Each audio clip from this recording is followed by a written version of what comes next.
समय की धारा को पार करते हुए एक माँ अपनी मासूम बेटी का हाथ थामे उसी राह पर चल पड़ी जहां कभी उसने अपने अतीत का एक अनमोल हिस्सा छोड़ दिया था। उत्तराखंड की ठंडी हवाओं में घुली चुप्प, बर्फीली वादियां और दूर दूर तक फैली हुई पहाड़ियां जैसे किसी छुपे हुए राज को फिर से उजागर करने के लिए तैयार थीं। वह रास्ता अब पहले जैसा नहीं था। वहां अब हर कदम में पुराने दर्द के साथ साथ नई उम्मीदों की राह भी बन रही थी। क्या वो खोया हुआ वक्त जो एक बार पीछे छोड़ दिया था अब फिर से लौट सकता था? जानिए इस सफर की पूरी कहानी, जिसमें हर मोड़ पर छिपा है एक नया राज और एक नई उम्मीद। क्या आप विश्वास कर सकते हैं कि कोई व्यक्ति 10 साल पहले मृत घोषित होकर अचानक चमत्कारी रूप से लौट आए? केदारनाथ धाम में घटित हुई यह घटना किसी रहस्य से कम नहीं है। एक पति जो परिवार और घर-बार को छोड़कर साधु बनकर तपस्या कर रहा था, 10 साल बाद मृत अवस्था में पाया गया। लेकिन इस रहस्यमयी घटना ने सबको चौंका दिया जब पता चला कि वह व्यक्ति सचमुच मरकर भी महादेव के आशीर्वाद से एक चमत्कारी तरीके से जीवित हो चुका था। महादेव की असीम कृपा ने उसे एक नई पहचान दी और वह साधु बनकर अपनी साधना में लीन था। क्या था इस अद्भुत चमत्कार के पीछे का राज? कैसे महादेव ने इस पूरी घटना को आकार दिया? जानिए इस चमत्कारी घटना के बारे में वो सब कुछ जो आपने पहले कभी नहीं सुना होगा। केदारनाथ धाम, जहां पत्थरों में भी शिव की उपस्थिति महसूस होती है, वहीं एक गहरी और प्रेरणादायक कहानी दबी हुई है। ईशिता की कहानी। 10 साल पहले की बात है जब वह अपने जीवन साथी रेयांश यादव के साथ इसी कठिन चढ़ाई पर थी। बारिश उस दिन भी उतनी ही बेरहम थी जितनी आज है, लेकिन तब ईशिता के पास उसका सहारा था और आज उसके साथ उसकी बेटी है। 2015 का वो साल जब यह यात्रा एक साधारण तीर्थ यात्रा नहीं बल्कि जीवन की सबसे कठिन परीक्षा बन गई थी। रेयांश यादव ने कहा था, खच्चर ले लो, ये रास्ता आसान नहीं होगा। लेकिन ईशिता की आत्मा इसे स्वीकार नहीं कर पाई। वह नहीं चाहती थी कि किसी बेजुबान पर उसका भार हो। उसने ठान लिया वह पैदल ही बाबा केदार की शरण में जाएगी। जैसे जैसे कदम आगे बढ़े रास्ता और भी कठिन होता गया। वह रास्ता सिर्फ पत्थरों से नहीं बल्कि कीचड़, मल और पिघलते पानी से भरा हुआ था। लेकिन प्रेम, आस्था और संकल्प, ये तीनों ताकतें उसे रोकने नहीं दीं। जैसे जैसे गौरीकुंड से यात्रा शुरू हुई, रास्ते की चुनौतियां बढ़ती गईं, लेकिन ईशिता का मन और उसका विश्वास मजबूत हो गया। रात के 8:30 बजे वह उस मुकाम पर पहुंची जहां दूर से मंदिर की छाया दिखने लगी। वही केदारनाथ मंदिर जो हर भक्त के जीवन का उद्देश्य होता है। ईशिता और रेयांश यादव की आंखों में उस क्षण आंसू थे, थकान के, राहत के और भक्ति के भी। वह पल जब उनके लिए न केवल एक आध्यात्मिक अनुभव था बल्कि एक जीवन की जीत भी था, क्योंकि उन्होंने अपने विश्वास और प्रेम के बल पर उस कठिन रास्ते को पार किया था। वे गर्भगृह पहुंचे, गंगा जल चढ़ाया, बाबा केदार के चरणों में सिर झुकाया और एक वादा मांगा, हम साथ रहें हर हाल में। लेकिन शायद भगवान की योजना कुछ और थी। बाहर बारिश अब तूफान बन चुकी थी और शरीर की थकावट जो अब तक आस्था के नीचे छिपी हुई थी अब दर्द बनकर सामने आने लगी। उनके पैर जवाब देने लगे। मजबूरी में उन्हें मंदिर के पास एक धर्मशाला में रुकना पड़ा और शायद यहीं से वो मोड़ आया जिसने ईशिता की जिंदगी को पूरी तरह से बदल दिया। वह रात जो उन्हें हमेशा के लिए याद रहेगी और वह समय जब ईशिता को यह एहसास हुआ कि जीवन कभी भी उस रास्ते पर नहीं चलता जैसा हम सोचते हैं। ईशिता और रेयांश यादव की आस्था उस पल में अपनी पराकाष्ठा पर थी, लेकिन समय ने उन्हें यह सिखाया कि जब तक हमें अपनी यात्रा पूरी नहीं करनी होती तब तक हम किसी और की राहों पर नहीं चल सकते। 10 साल बाद उसी रास्ते पर लौटते हुए अब साथ है उसकी नन्ही बच्ची। वही आंखें, वही मुस्कान जो कभी रेयांश यादव में थी। जैसे जैसे वह केदारनाथ की सीढ़ियां चढ़ती है, हर कदम पर एक बीती याद दबे पांव उसके साथ चलती है। हर सीढ़ी पर उसकी आंखों में वो पुराने पल ताजे हो जाते हैं, जैसे समय ने कभी आगे नहीं बढ़ाया। और आज जब वह मंदिर के करीब पहुंचती है तो उसे लगता है कि रेयांश यादव की उपस्थिति हर पल उसके साथ है और यही उसका सबसे बड़ा आशीर्वाद है। धर्मशाला में कई श्रद्धालु रुके हुए थे। पहली मंजिल पर उन्होंने एक कमरा लिया जहां वे अपनी थकान दूर कर रहे थे। बाहर तेज बारिश हो रही थी, लेकिन मन में सुकून था कि वे बाबा केदारनाथ के दर्शन करने आए थे।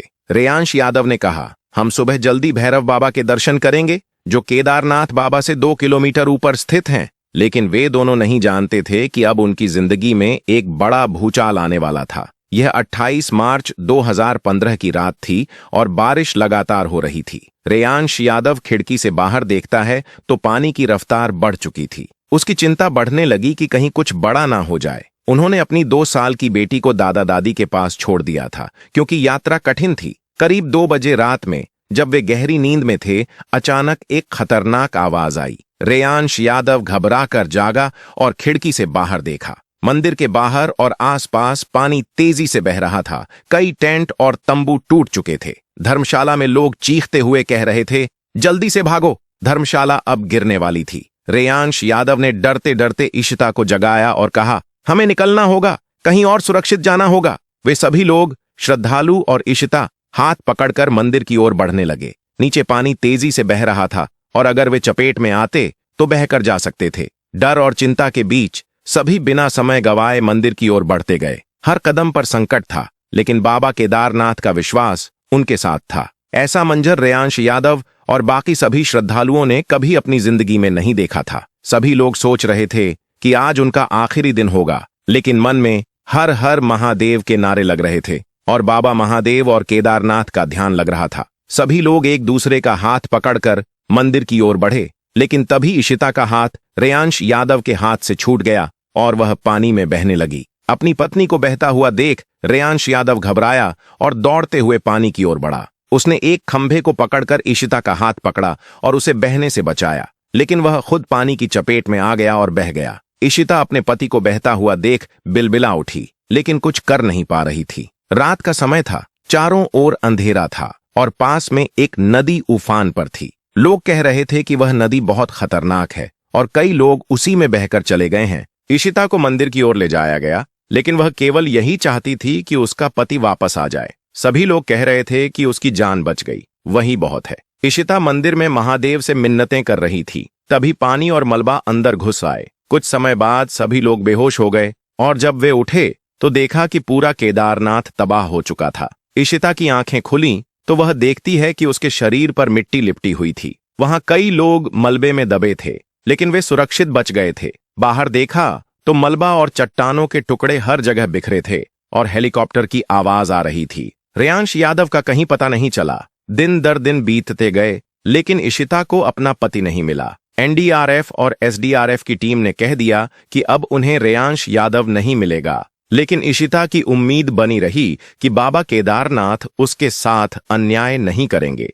3 दिन की तलाश के बाद इशिता को बिना पति के घर लौटना पड़ा और रेयांश यादव को मृत मान लिया गया। वह अपने पति के गम में बीमार हो गई, लेकिन अपनी बेटी के लिए जीवित रही। उसकी छोटी बच्ची अनन्या ने उसे संभाला और धीरे धीरे उसे गम से उबार लिया। 10 साल बाद अनन्या अपनी मां से कहती है, मां, मुझे केदारनाथ जाना है। हालांकि इशिता अब भी अपने पति और उस दर्दनाक हादसे को नहीं भूल पाई थी। वह अपनी बेटी को समझाने की कोशिश करती है, नहीं, वहां नहीं जाना, क्योंकि वही जगह तुम्हारे पिता को हमसे छीन ले गई थी। लेकिन बेटी की जिद के आगे वह झुक गई और कहा, ठीक है, चलते हैं। इशिता का मन बाबा से यही सवाल करता था कि उसने उसके पति को क्यों छीन लिया। माँ बेटी केदारनाथ की चढ़ाई कर रही थीं। अनन्या उत्साहित थी, जबकि इशिता के मन में पुराने दर्द और यादें ताजा हो रही थीं। कई रास्ते बदल गए थे, लेकिन कुछ चीजें वैसी की वैसी थीं। 22 किलोमीटर की चढ़ाई के बाद वे केदारनाथ मंदिर पहुंचे। मंदिर के दर्शन से थकान दूर हो गई,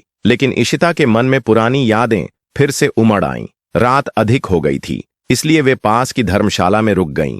इशिता अपनी बेटी से कहती है, कल सुबह जल्दी उठेंगे, तुम्हारे पैरों में दवाई लगाऊं और फिर भैरव मंदिर जाएंगे, जो केदारनाथ से 2 किलोमीटर ऊपर है। तुम्हारे पिता भी वहां जाना चाहते थे, लेकिन हम नहीं जा पाए थे। इस बार हम जरूर जाएंगे। अगले दिन दोनों ने स्नान कर बाबा केदारनाथ के दर्शन किए और फिर भीमशिला के दर्शन किए, जिसने केदारनाथ मंदिर और इशिता की जान दोनों को बचाया। दोनों ने शिला को प्रणाम किया और उसकी दिव्यता का अनुभव किया। भीमशिला एक प्रसिद्ध और ऐतिहासिक शिला है जो केदारनाथ धाम में स्थित है। यह शिला विशेष रूप से केदारनाथ आपदा के दौरान अपनी महत्वपूर्ण भूमिका के लिए जानी जाती है। भीमशिला के बारे में मान्यता है कि यह वह शिला है जिसने केदारनाथ मंदिर को और आसपास के क्षेत्र को भारी बाढ़ और मलबे से बचाया था। जब केदारनाथ में भयंकर बाढ़ आई और पानी और मलबे ने सब कुछ बहा दिया, तब भीमशिला ने मंदिर और वहां मौजूद श्रद्धालुओं की रक्षा की। इस शिला के कारण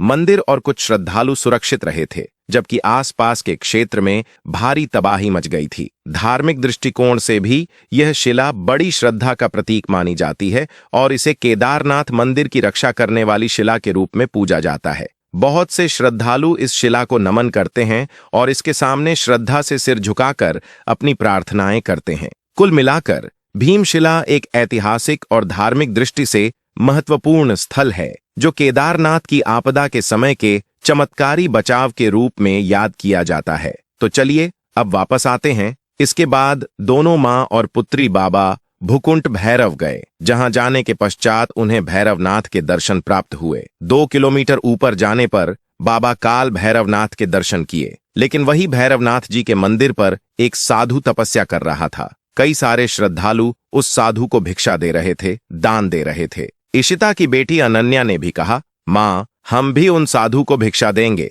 अनन्या की बात मानकर इशिता और उसकी बेटी दोनों साधु महात्मा के पास गए। जब इशिता ने अपने पर्स से एक नोट निकालकर उस साधु को दिया और जब वह साधु नोट लेने के लिए अपना हाथ आगे बढ़ाया, तो इशिता के पैरों तले जमीन खिसक गई, क्योंकि उस साधु के हाथ पर लिखा हुआ था इशिता, ठीक वैसा ही जैसे इशिता के मरे हुए पति रेयांश यादव के हाथ पर था। दरअसल इशिता के पति रेयांश यादव ने अपने हाथों पर अपनी पत्नी का नाम गुदवाया था और ठीक वैसा ही लिखा हुआ उस साधु के हाथों पर था, जिसे देखकर इशिता के पैरों तले जमीन खिसक गई। उस साधु को गौर से देखने पर इशिता को लगा कि यह साधु कोई और नहीं बल्कि उसका पति रेयांश यादव है, जो 10 साल पहले केदारनाथ की बाढ़ में बह गया था। इशिता ने उस साधु से कहा, रेयांश यादव तुम? तब वह साधु महात्मा तपस्या से बाहर आए और उन्होंने अपनी आंखें खोलीं और सामने इशिता को देखा, लेकिन वह साधु महात्मा अपनी पत्नी को पहचान नहीं पाए।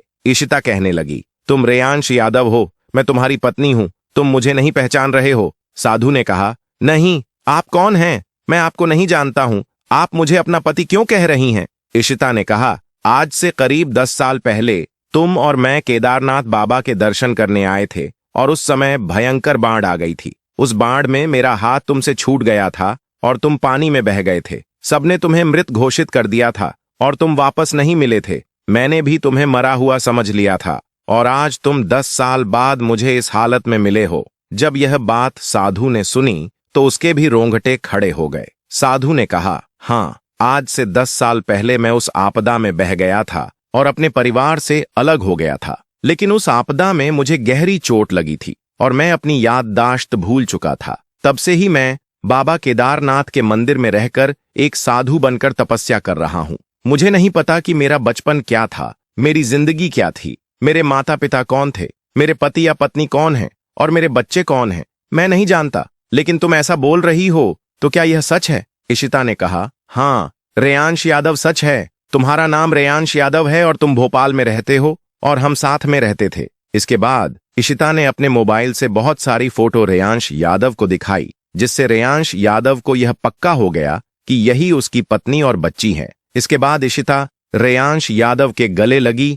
और रेयांश यादव ने भी अपनी पत्नी और अपनी बच्ची को गले लगा लिया। सभी लोग फूट फूट कर रोने लगे। यह नजारा जिन्होंने देखा उनकी आंखों से आंसू बहने लगे। पूरे 10 सालों के बाद एक बच्ची को अपना बाप और एक पत्नी को अपना पति मिला था, वह भी एक साधु के रूप में। लेकिन जब इशिता ने कहा कि चलो अब वापस हम अपने घर चले, तो रेयांश यादव ने मना कर दिया कि नहीं, अब मैं तुम्हारे साथ नहीं जा सकता, क्योंकि अब मैं एक सन्यासी हूं और यही मेरी जिंदगी है। बाबा केदारनाथ की शरण में ही मैं हमेशा रहूंगा। अब मैं तुम्हारे साथ नहीं आ सकता। यह सुनकर इशिता को बहुत बड़ा झटका लगा। लेकिन रेयांश यादव के बड़े गुरु, जो कि एक बहुत बड़े तपस्वी थे और केदारनाथ धाम में वर्षों से तपस्या कर रहे थे, उन्होंने रेयांश यादव को समझाया कि तुम अपनी पत्नी के साथ जा सकते हो और उनके साथ रह सकते हो, क्योंकि इन्होंने तुम्हारे न होने पर खूब दुख झेला, खूब तकलीफ उठाई। लेकिन अब तुम उनके साथ जाओ और उन्हें उनकी खुशियां वापस लौटाओ, यही भगवान कहते हैं। और तुम हर साल केदारनाथ धाम जरूर आना। वहीं रेयांश यादव के मन में बहुत उलझन थी। एक तरफ उसकी साधु जीवन की तपस्या थी, वहीं दूसरी तरफ उसकी पत्नी और बेटी की भावनाएं भी। उसकी पत्नी इशिता ने इतने सालों तक अपने पति के बिना जीते हुए कष्ट उठाए थे और उसकी बेटी ने भी अपने पिता को खोकर ही बड़े संघर्षों का सामना किया था। रेयांश यादव के गुरु की बातों ने उसकी सोच बदल दी और उसे समझ में आया कि भले ही वह अब एक सन्यासी बन चुका था, लेकिन उसकी जिम्मेदारी एक पति और पिता की थी। उसने अपने जीवन के इस नए रास्ते को अपनाया जो उसकी पत्नी और बेटी की खुशियों की ओर ले जाता था। इसके बाद रेयांश यादव, जो साधु बन चुका था, वह अपनी पत्नी और अपनी बच्ची के साथ वापस अपने घर लौट आया। घर लौटने से पहले तीनों ने साथ में बाबा केदारनाथ के दर्शन किए और उन्हें नमन किया। यही वह पल था जब रेयांश यादव ने महसूस किया कि हर मुश्किल,